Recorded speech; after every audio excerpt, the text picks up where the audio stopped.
A production of KMmedia.pro.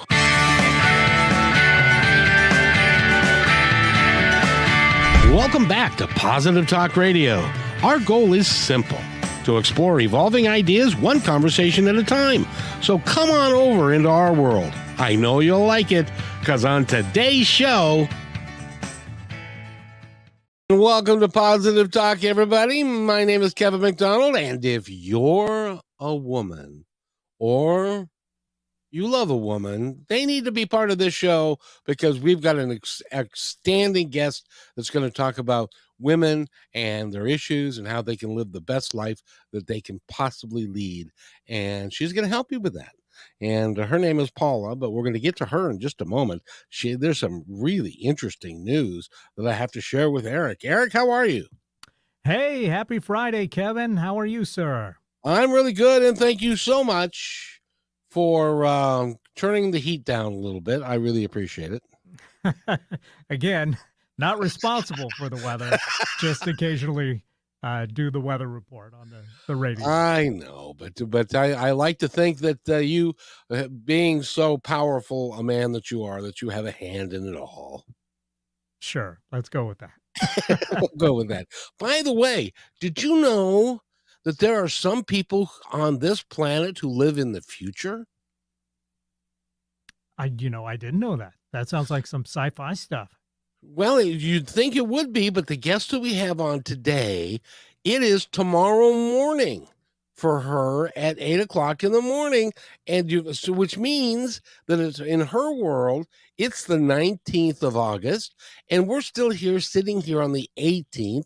So she's already experienced 13 hours that we have yet to live. Isn't that amazing?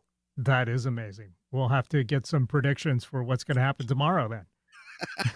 Exactly. Well, and the cool thing is she's with us today, so that means that we're all still going to be here tomorrow.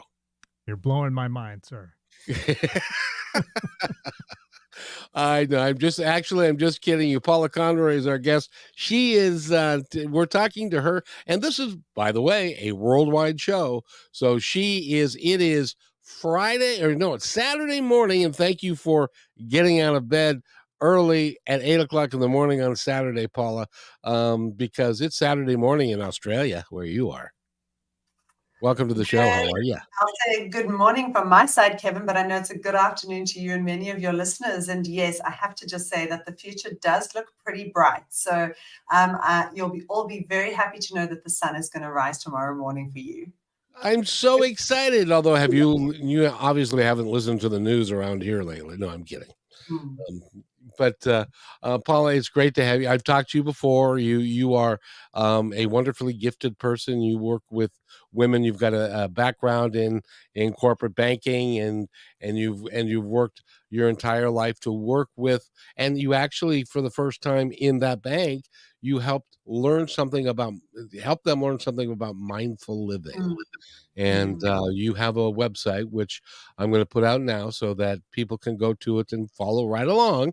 It's thefrequency.global, and you can find out all about Paula and the work that she does and the circles that she does and how she works with women to get out of where they are so that they can live their life in a more positive, constructive, happy way that is not only serves them, but men, don't be scared. It also serves you as well, because there can be a happier existence, and their entire world becomes happier.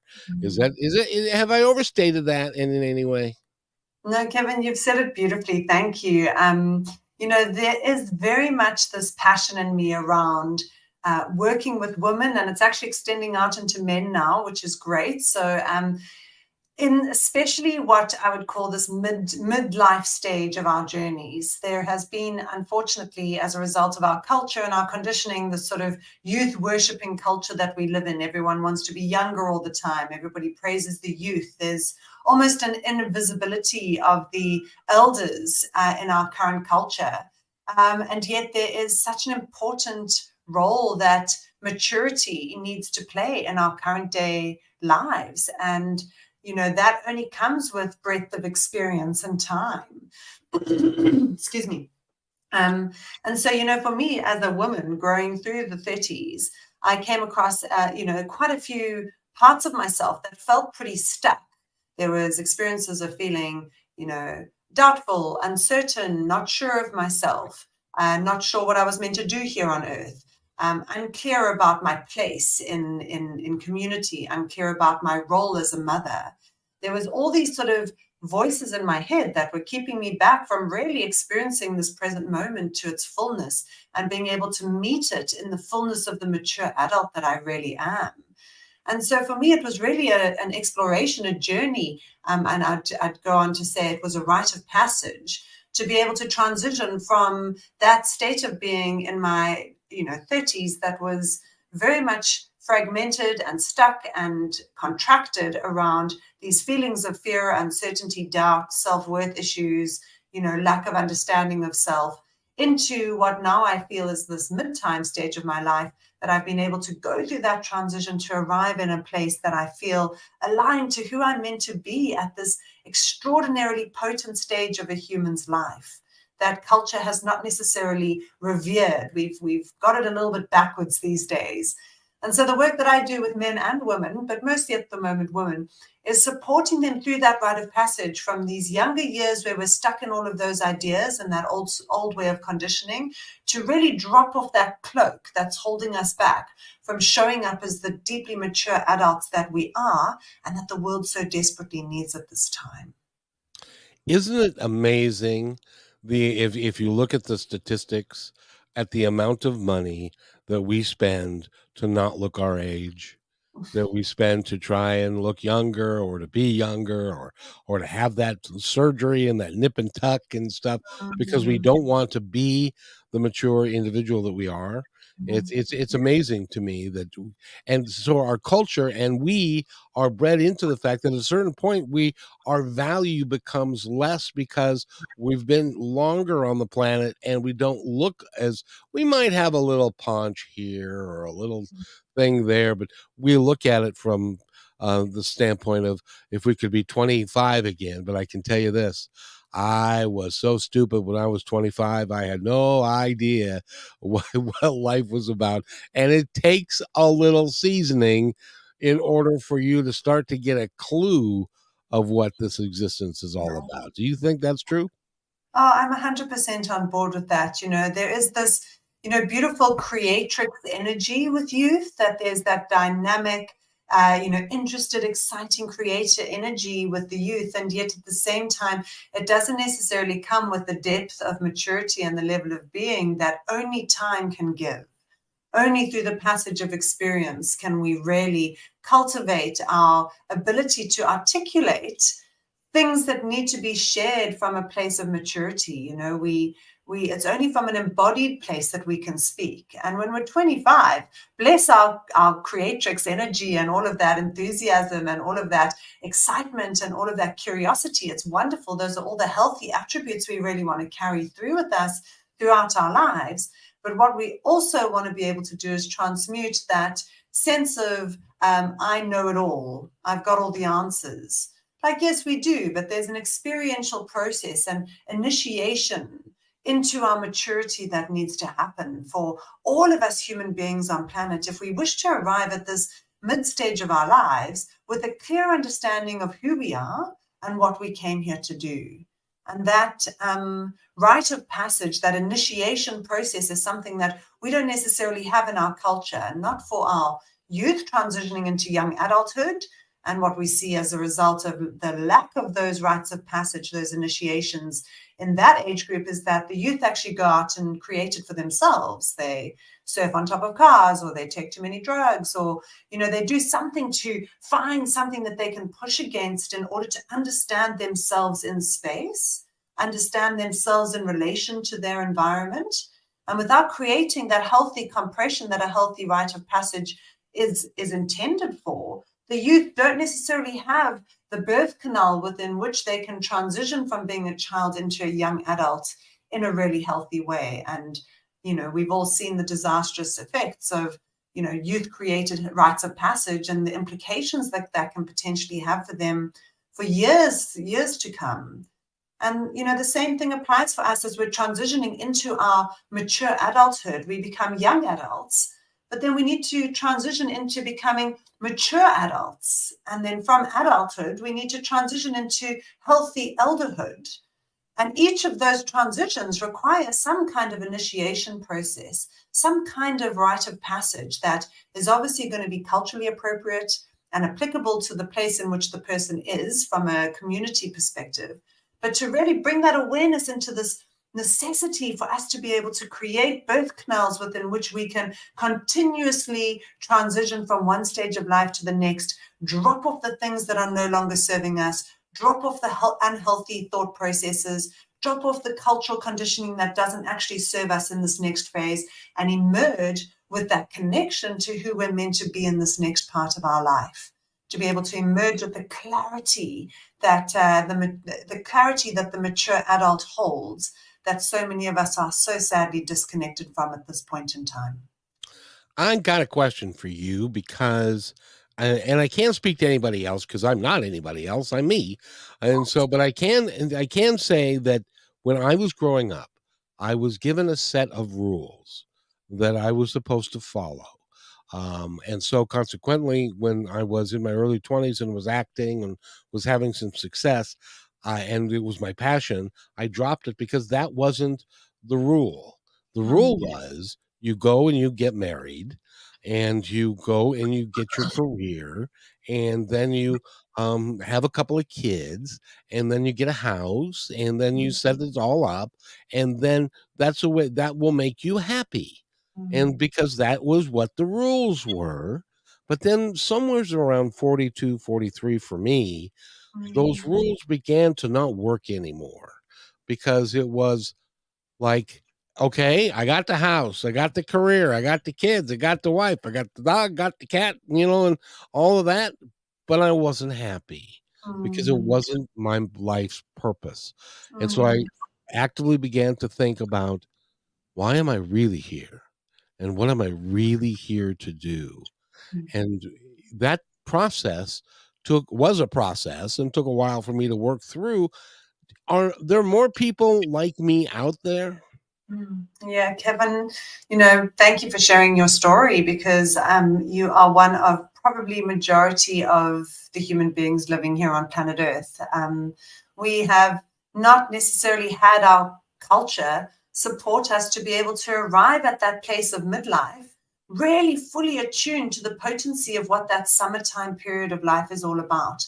Majority of people arrive in their 40s with their, physique and their looks possibly fading a little bit, not necessarily knowing what they're meant to do with their lives, and thinking, oh my gosh, I'm in midlife and I'm still not happy, and I've got all the things and I'm still not happy, and I'm doing all the things I was told to do and I'm still not happy. There is that absolute resonance that many people will be able to share with you in that experience that you had. So many of us call it, a midlife crisis, and we know many people who've hit midlife and gone on a big wobble.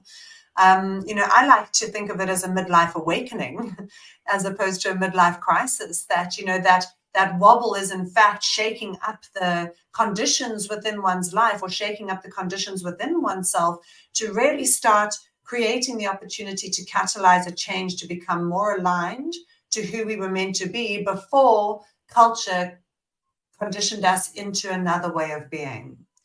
And so, when I think of how we raise our children now, we've got this process that as adults need to go through in midlife. And, Brené Brown said it beautifully, where she said, becoming aware of this moment in time in midlife is the developmental milestone of midlife, is waking up to the fact that our lives are not, in fact, attuned to who we were meant to be and what we came here to do. And that's an incredibly difficult but very important point in somebody's life, to recognize that the struggle, the challenge in that part of the rite of passage is in fact presenting, to create the possibility of being able to drop off all the things that are no longer serving, and to be able to step forth fully into the authentic individual that person knows in their heart, in their essence, what they're meant to do and who they're meant to be. And And so that's a big transition. And I applaud you for consciously approaching that yourself. And, I really sort of, appeal to all the listeners out there, if they are in fact reaching that mid-stage time of their life and feeling that sense of agitation or that sense of crises or that sense of discombobulation, that really it's actually a really good thing. Even if it might feel difficult, it's a really good thing because it's calling for your transition. It's calling for that next stage of your evolution into who you have always meant to be, who you already are, but just being able to drop off the cloak that is standing in the way of you feeling fully authentically expressed as the individual that you came here to be. and some of us, if we're not paying attention, we look at it like, well, I'm not happy, so I'm going to get a younger model of the woman that I'm married now, and I'm going to go have, or they're going to get a new car, or they're going to immerse themselves in things that don't serve them and don't serve them well if they're not attuned to it. Whereas, and which is not to say that making those fundamental changes in your life to become the person that you are destined to be can be messy, and it can have things attached to it, like loss of relationships and different things that no longer serve us as we continue to move through to the next level. At least that was my experience. I like to say that I went through a bad country music song period where everything my dad died, my dog died, my wife left, I lost my house, and a bunch of things happened, but it all was designed to serve me and to serve where I was going. But a lot of people, well, I shouldn't say that, but there are people that don't go that deeply into it, and they just say, well, if I just have a younger girl, I'm going to be happy. um, how do you work with people to go to it and do it through a deeper level? And I know the frequency does that.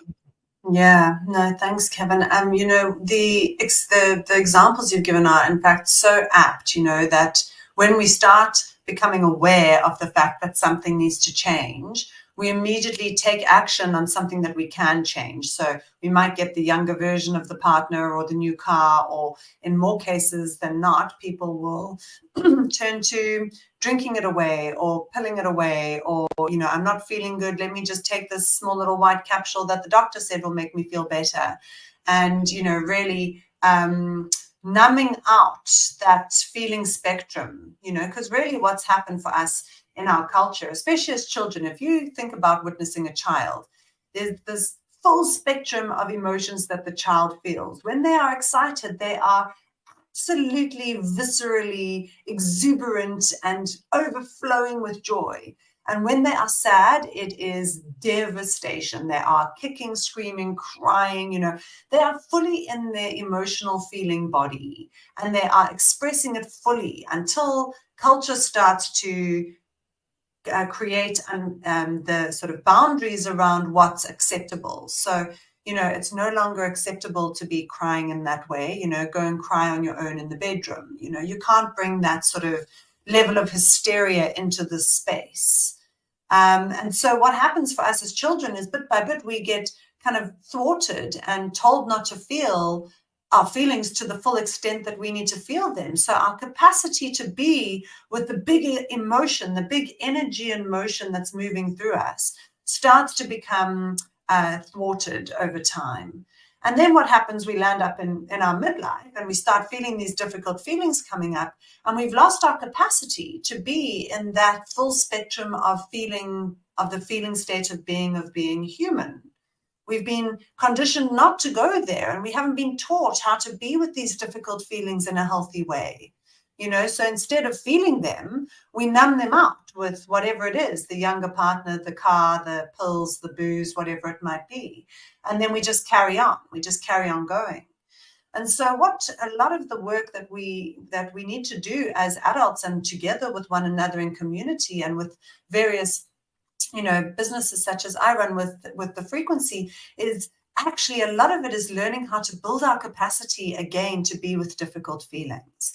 How can we find a safe space within which we can venture into these challenging corners of our heart that are presenting in this way at this midlife time, or whichever stage of life we're at, these challenging feelings that are coming up for me right now. How can I work through these in a really healthy way and express them in a really healthy way so that I don't need to pull them away or booze them away or get the new car, but I can build my capacity and my spectrum of my feeling state of being as a human being to be with these difficult emotions and allow them to be digested through me as energy and motion in order for them to be integrated back into me as a whole human being and give me the capacity to now come back out into the world and hold myself steady and firm and true and strong in the knowing that I am the full spectrum of who I am authentically, and not only this permitted little spectrum that I have been taught to be throughout my entire life.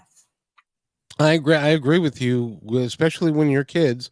When I was a child, now I'm a little longer in the tooth than some of you, but my the 4 famous words of my childhood were, you ready? Go to your room.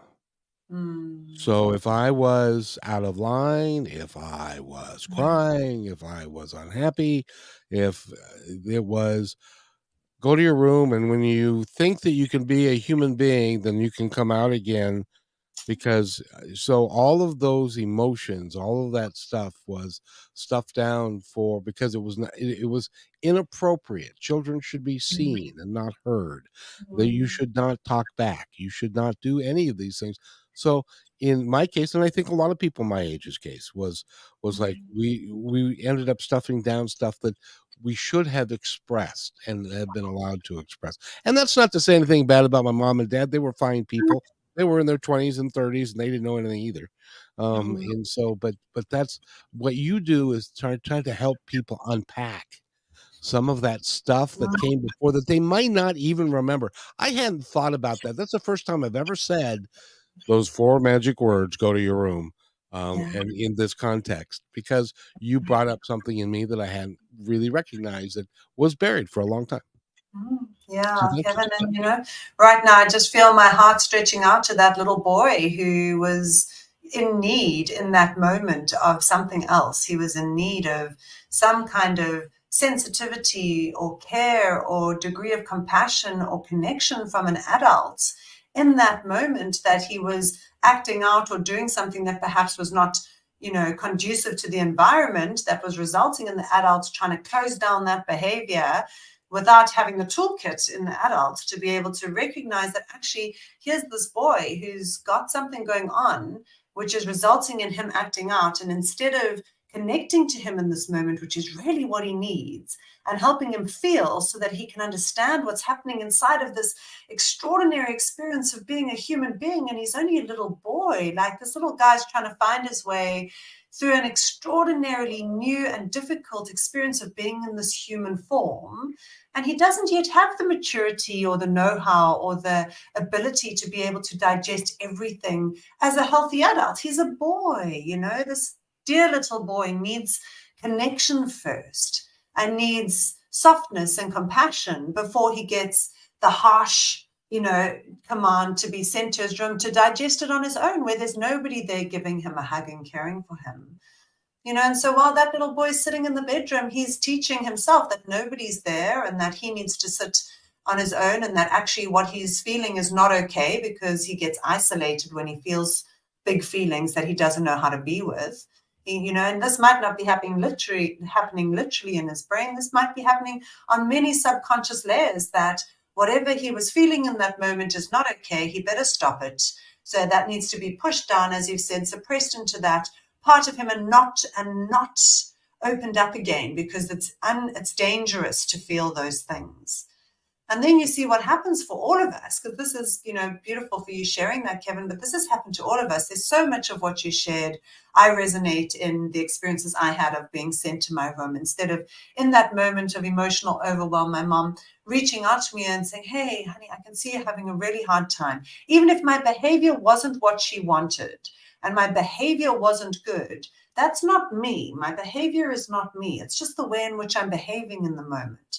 to really choose to connect to the essence of the child and separate the child from the behavior and say, hey, I can see you're having a really hard time. Let me just be with you while you scream, shout, cry, bang your feet on the ground, whatever it is. Let's move all of that energy through, because ultimately all that energy will dissipate. And when it dissipates, there's a very receptive place in the child's brain, and all of our brains after a big emotional experience, for us to be able to listen more clearly to the lesson or the teaching, or be able to access that part of ourselves that's really trying to be heard there. I'm confused. I don't understand. I'm feeling angry. And there, in that moment of liminal space for the child, once that emotional experience has moved through, the adult in the room is able to then say, hey, honey, can you see? I could see you were having a really hard time there. I could see things were really difficult for you. And do you also realize, can you notice that the way in which you were behaving had a very negative implication for everybody else in the room? Is it possible for you to perhaps navigate your way through that in a different way? And to choose a different way of talking to the child and connecting to them, instead of in that moment of them being overwhelmed, right, to your room, off you go, with no real discipline. I mean, discipline comes from the word to teach. That's what discipline is to teach. It's not to, command or to cut a child off, but it's to teach them in the moment how to be with their experience of being human in a way that's healthy for both them and everybody around them. And it's our responsibility as adults to take on that role of teaching and to not expect children to work it out for themselves in their rooms on their own. By the way, that's why you're on the show. I just love having you. You're just awesome. And we're talking with Paula Conroy. She's from Australia. I wish I could do that. Eric does a pretty good Australian accent. I just don't. But you can go to our website, thefrequency.global, and you can find out all about her. And when we come back, I want to even take it one step further. And one of the things I like about being the host of the show is I can get free psychoanalyst stuff going for me because you're going to help me. And but one of the things was when I was being sent to my room, often I didn't even know why. And it wasn't that my behavior was such that it deserved it. And so consequently, I came to believe that I was not loved and was not lovable because of who I was. And that is something that was deep inside me, as I suspect it is for a lot of us all the time. We need to take a break, and we're going to come right back with Paula, and she's going to help me through that so that we can all lead our lives just a little bit better. You're listening to Positive Talk Radio on Kixie, and we'll be back after this. Hey, PTR loyal listener. First, thanks for being in my dream. And second, I have a new concept in business to share with you. It's called socialpreneurship. So, what's that? Well, it's the idea that any company designates all profits beyond expenses to be awarded to a local or international charity or project which is working to achieve good in the world. KM Media is such a company. We believe that it's important for us to give back whenever possible and to make great things happen. So I hope you'll join us in creating this new business model that will positively impact all of us. In the next few weeks, we will lay out the plan and begin our fundraising efforts. So stay tuned for more details right here on Positive Talk Radio.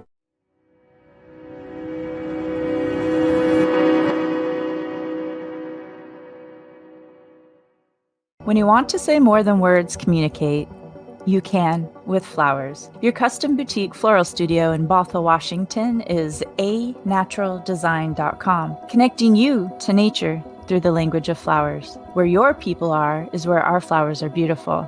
Your success is our goal. anaturaldesign.com at your fingertips today.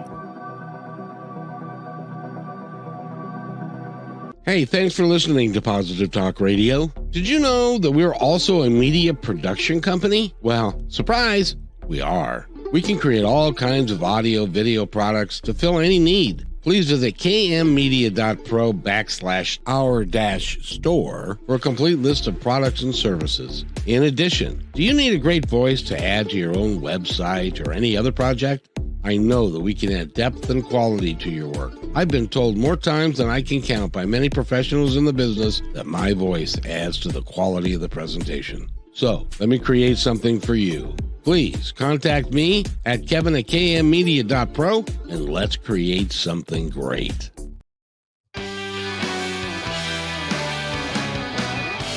And welcome back, everybody, to Positive Talk Radio. You're listening to us here on Kixie.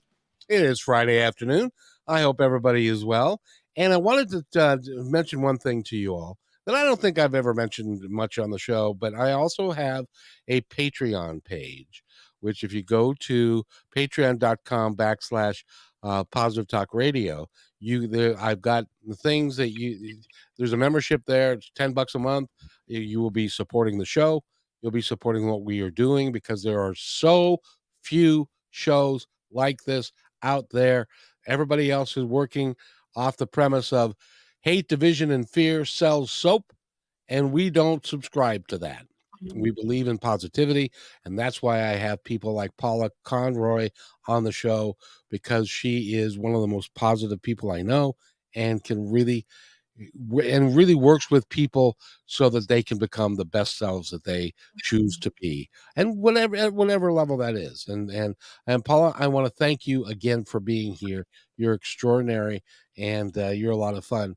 But I wanted to go through that a little bit with you. Is that oftentimes when we're young, we get a message either verbally or non-verbally that we are not loved and we are not lovable, and we carry that with us through our teenage years, and which are hard enough all by themselves. And then we find out that there are people that are mean to us and bully us, and so it confirms the message that you are not lovable, you are not loved. How do you, I know, and that carries into adulthood in a lot of cases. We marry the wrong people, we see the wrong things, we do the wrong things. So how do we get to a point when we recognize that is enough? I am enough. I am worthy of being here, and dang it, I am too lovable. So how do we get through all that? Oh, Kevin, you are so lovable. I love you dearly, my dear. And I hope you really feel that, because I always feel so amazing when I have a conversation with you. You've definitely got a beautiful frequency to you, which comes from within you. So, of course, there's so much love that exists within you. And I really celebrate that.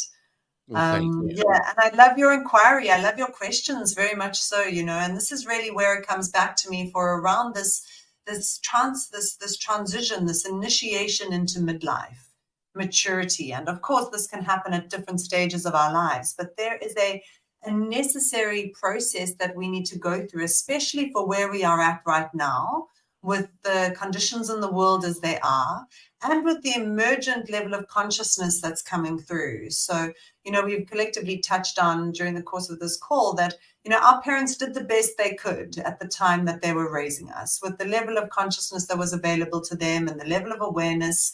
Now that when I talk to my mom about these things, she's like, I wish I knew all of this when I was your age, when I was raising my children, And I was like, yes, Mom, and this is now, it's only possible now at this point in time and this point in history to really be bringing this to the forefront. And this is why it's so important that you hold these beautiful conversations, to be able to share very practical tools and tips with people to be able to understand how to not perpetuate the same problem through generations. How is it that we, as the adults of today, do not perpetuate the problems of passing on that level of unconsciousness to our children by sending them to their rooms? It's a responsibility for us as the adults of the world today, especially for us that are wanting to transition into maturity as adults, to come to an understanding of all of those parts of ourselves that got fragmented when we were children, and to build our capacity to be able to build that capacity we spoke about, that capacity to be with the full spectrum of the feeling state of being a human being, to be able to go into those difficult parts of those younger years when we were told perhaps that we weren't good enough, or we got the impression even that we weren't good enough, or that we weren't loved, or that certain actions or behaviors of the adults around us resulted in us internalizing things in a certain way that resulted in us creating a story for ourselves that we were not good enough or that we were not lovable. And for us to be able to navigate our way as a mature adult that we are today into that beautiful, tender child inside that felt that feeling back then, for whatever reason, be it their parents directly told them that, or whether they just internalized an experience that made them decide that story for themselves. But to come in and reparent ourselves, to take that responsibility for ourselves, which is actually incredibly empowering. We don't need anybody else to save us in this process. We can do this for ourselves. And this is why I'm so passionate about this work, because there is a self-empowerment to it. There's a self-sourcing capacity that comes with it, as we potentially use our community to witness us in that journey of finding that child that once got hurt or made up that story or got told that as a child, that they were not lovable, that they were not good enough, that they were not worthy, and to be able to go in and really nurture that child back into wholeness by letting it feel those difficult feelings of the experience of not being worthy, the experience of not being good enough, or whatever it's deciding in that moment. And once it's felt that feeling to completion within us, we then have the ability to be able to come in as the mature adult and say, you know what, honey, like, you are more than good enough. I'm here, mama's here, or papa's here. And I am telling you right now in this moment that you are loved and you are cherished and you are worthy. And I absolutely am so grateful that you are such an important part of me.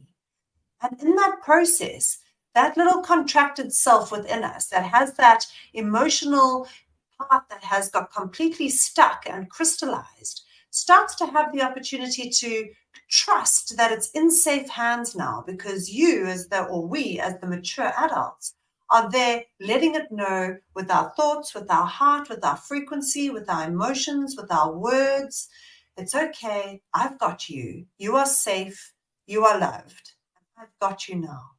And as that little contracted child part starts to trust that the mature adult in the room, which is us, which is me, for my little person inside of me, starts to trust that I'm there consistently, loving it consistently, letting it know how valued it is, that contracted part begins to relax and release all of that difficult emotion that it's been carrying for its whole life.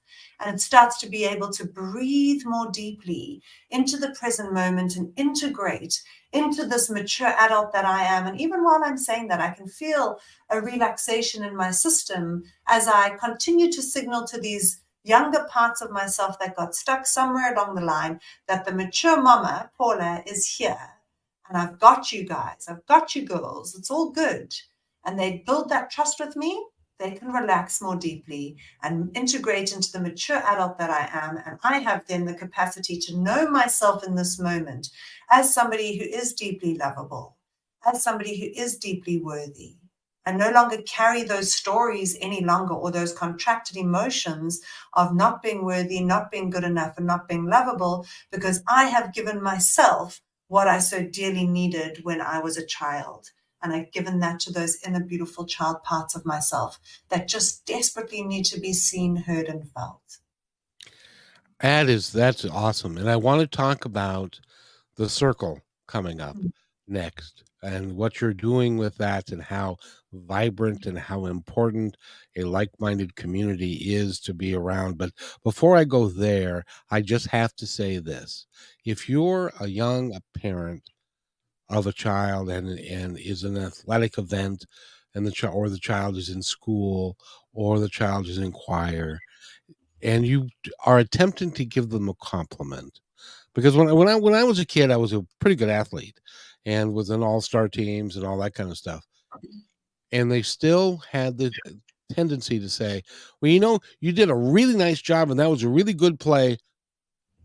And had they left it there, I would have been very happy. But instead it was, but because they didn't want me to get a big head, they said, but you could have done this better, you could have done that better. So at the end of the day, none of the compliment caught on. It was always the, but you didn't do this very well. You didn't, because that's the mindset that they were embedding in me. And it took me a long time to be able to say, no, that's not right. That's not who I am. I am successful. I am lucky. I am capable of doing all of these things. So, sometimes it takes a village to accomplish that. And you're putting that village together. Tell us about the circle. Oh, beautiful. Thanks, Kevin. And yeah, just reaching out to those parents that you were just appealing to is that, to really honor the child in a really healthy way without needing to bring in any of the buts or the you could have done betters. That's a different conversation. Leave that for another day. It's like, oh, you want to know how you can get better? I can show you, I can share with you my perspectives on how you can get better, but we can do that on another day. Let's just really amplify the success of this moment. And I'd go so far as to even take it one step further that, there's been studies that have been done around supporting children and our youth in their development, and that when we praise them specifically for, wow, you're so talented at sport or you're really smart, versus praising them for the effort that they put in, the studies show that when we praise children for the effort that they make, as opposed to the specific talent or being smart or something like that, that breeds a possibility and a frequency in that child's life to realize, oh, I put in effort and I get results. I put in effort and I get results, as opposed to honing into one specific trait. You're really smart or you're really fast. And then all that child does is kind of compress their perspective around being smart or fast, as opposed to recognizing that there is this effort that actually creates the success in one's life. So, really creating, I think what you've said there is beautiful, just really supporting them and amplifying and honoring them for their extraordinary success and really praising them for their effort and leaving you can support yourself on your journey to get better if you did this, this, and this for a completely separate conversation on another day. Really create that container. That is such beautiful advice. Can I tell a quick story? Yes, please. When I was playing football in high school, I played 4 years. There was a guy who was also on the team. His name was Mark Chandler. And while I played, he did not. He was not very good, but he showed up every day. And he got the poo kicked out of him almost every day. But he showed up. And for 4 years, he practiced every day. He showed up in the rain. He showed up in the snow. He showed up when he didn't feel like showing up. And he was there every day. At the end of his career, they put him in for like the last quarter. It's like the story Rudy. They put him in for like the last quarter, and he recovered a fumble, and that was his entire career. But then at the award banquet, the coach stood him up and he said, I want you to know that I value this human being for who he is. He would not quit. And he was a 17-year-old kid at the time. He became a very, very successful businessman because he used that and he propelled himself into a much better place than he would have been otherwise, because he had that. And we can it's not how good you are, it's how hard you're going to work at whatever it is you choose to do. And you're absolutely right. And so tell me about the circle. I want to know more. Oh, beautiful. You actually made me a bit teary with that story. Thank you for sharing that. So beautiful to hear. Yeah. And so, really a large part of this process of our current level of consciousness and our awakening journey that we are on, this process of as human beings on our ultimate path to becoming more of what it means to be human and how that looks. In our modern day times, we've had a breakdown of community, and community has unfortunately dissolved in many ways to how it used to be. And when we look at the ways in which Indigenous communities have run their processes and their communities throughout, hundreds of years, there's always this sense of bringing people together around the hearth of the fire, bringing people together to hear stories around the fire, to sit in circle with one another and be able to reflectively learn from one another, especially in a healthy functioning community where we have all the ages present, from the babies all the way up into the elders. And, in rites of passage, it's known or said just that, the youth need to hear the stories and the elders need to share their stories. And that process of creating that intentional space on building integrity in circles to be able to invite people into a space where they can come and they can share their stories authentically without being judged or without being interrupted or without having other people try and rescue them or to make them feel any different from how they're feeling. There's a medicine wheel that happens in that frequency of sitting in circle and being able to share oneself authentically and integrally without being interrupted, that weaves its extraordinary magic through the circle. And as each person shows up and shares their stories authentically in that space, everybody in the circle learns something about themselves through the spoken word of another. And in the many different camps that we run here in Australia, the rites of passage camps we do for the parents and the children, when I'm running circles with the parents, the invitation for parents is, not to interrupt and always speak from the first person, the I, and to maintain confidentiality and, not to rescue one another. And if we are feeling a sense of resonance with the story that somebody's sharing, or we're feeling emotionally touched by it, just to gently raise our hands to our hearts, which, outlines that experience of feeling connected to that person in the moment. And I tell you, Kevin, every single time somebody's sharing a story, the number of hands that go to hearts, just over and over and over, which is, for me, just an extraordinary indication of the recognition of our common sense of humanity and this shared experience of being human in our trials and our tribulations, in our experiences. And sure, our stories might differ. We might have lots of different narratives about what may be causing us challenge or making us feel a certain way. But when we share that story and people connect to that feeling state of being within themselves, there is this shared experience of being human that is absolutely visceral and beautiful and connected.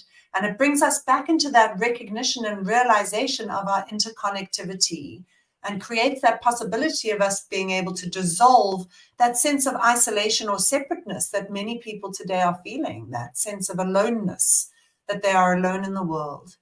And so that's really what the circle environment is about, is creating the opportunities for people to come, to sit in an integral space that they feel safe, to share their voice authentically, to hear other people share their voices authentically, and to realize themselves in one another.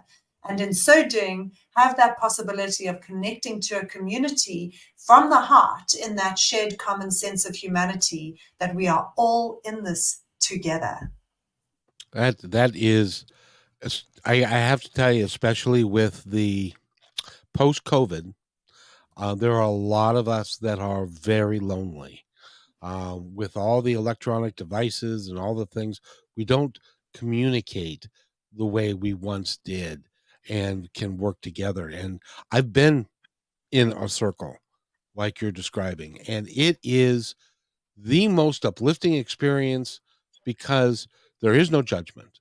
There is no telling you, well, I think you should do this. I think you should do. It is all about you investing in yourself to be able to tell your story in a way that other people can sympathize. And then you can realize that you're not so different than everybody else. And when you hear other people's stories and they say the same things that's going on in your head, I'm not lovable, nobody cares. And you can then regain a sense of community and, dare I say it, love between the group in a way that is not in our world. It ain't normal. It's just not normal. But it is fantastic, and it's a great way for someone to learn about themselves and about others at the same time. How does somebody join one of your circles? Yeah, fantastic. So they can reach out to me via my website, which is thefrequency.global, and book in a discovery call so we can have a little chit chat about what's going on for you or for the individual, and understand really where they find themselves at this point in their lives. So that we can see if the frequency circles are a great fit, they're most welcome. And if they are experiencing something that may require something different, I have a wonderful network of people surrounding me that I'd be able to support the person to find the right fit and the right avenue for them. I also have it's an introductory series that I'm launching in about a week or two's time, which is all around these facets of what is this transition into midlife maturity? And how do I do this well? So how do I become aware of this rite of passage that I'm being called to? And how do I understand the components of what's happening there? How do I work with these parts of myself that are feeling unlovable, unwanted, fragmented? And how do I create a dialogue with these parts within myself to be able to connect more fully to these voices that are actually just wanting to be heard, these parts of me that just want to be heard, so that I can start that dialogue? So there's a module on that, the parts of self. And then there's a module all around the seasons and cycles of nature and how Mother Nature's around us all the time. She is teaching us through her cycles and seasons of the necessity for us to go through these various stages. Spring is a time for us to be up and out. Summertime is a time for us to be, really growing the crops. Autumn is a time for us to be pulling in the harvest and getting prepared for winter. And winter is that time for us to rest and digest. And certainly I know from my corporate career, 14 years in corporate banking, that there was never any rest and digest. It was all just go, go, go, more, bigger, better, faster. And that's kind of the momentum and the pace of the world that we're living in, as we have a spring and a summer worshiping culture.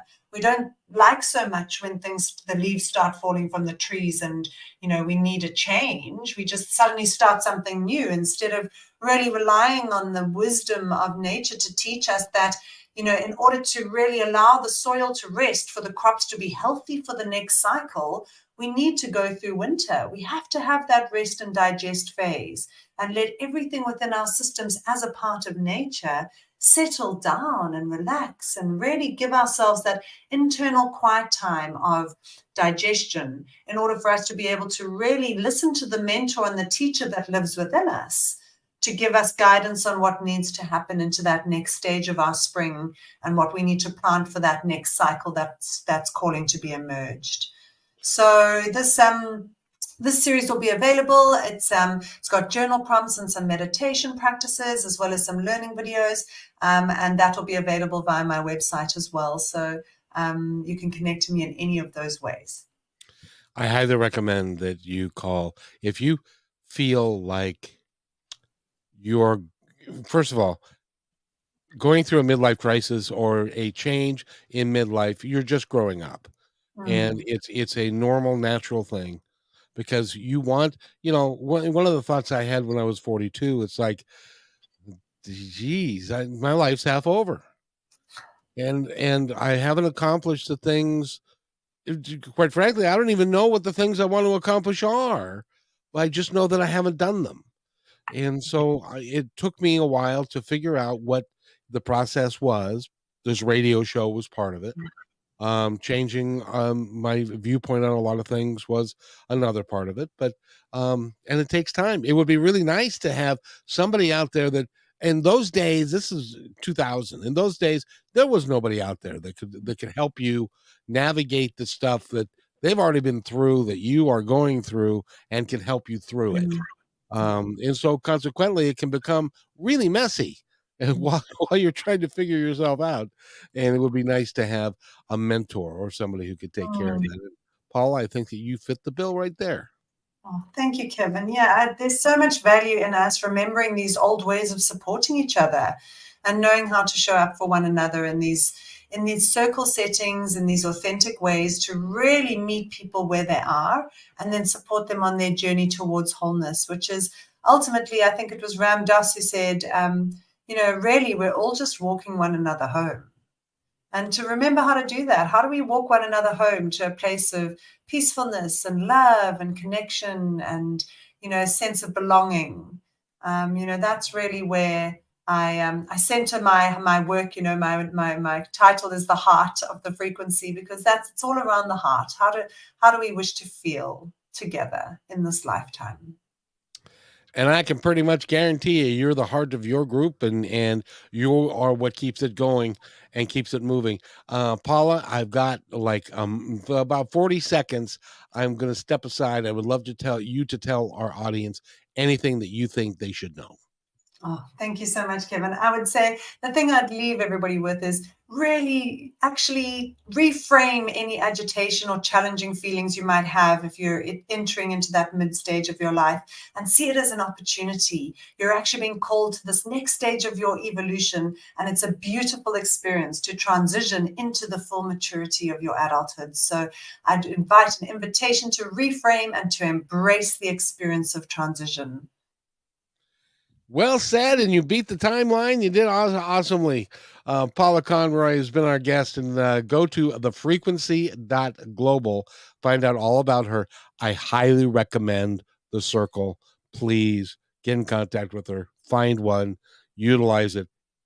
It will do you good. I want to thank everybody for listening to us here on Kixie. We'll be back on KKNW at 3 o'clock on Monday.